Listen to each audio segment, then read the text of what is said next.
Hi po, ako nga po pala si Lloyd, ang operator ng D-Type machine dito sa Taytay branch.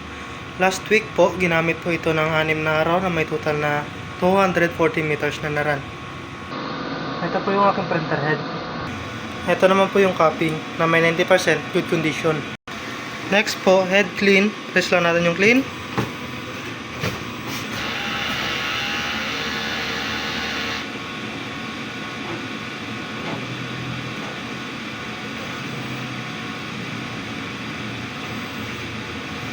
After head clean po, punasan natin yung wiper.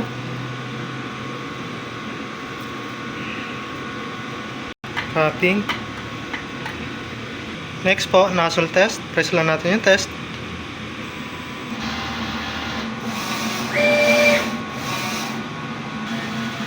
Yan po.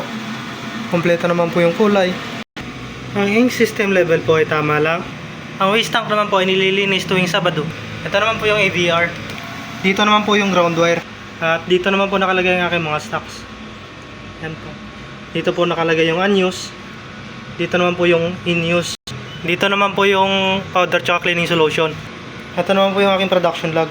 Yan po, updated naman po. Consumable monitoring. Ito yung sa cyan, sa magenta, sa yellow, sa black, sa white.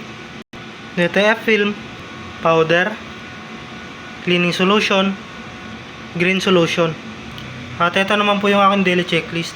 Yan po, updated naman po. Yan lang po, marami pong salamat.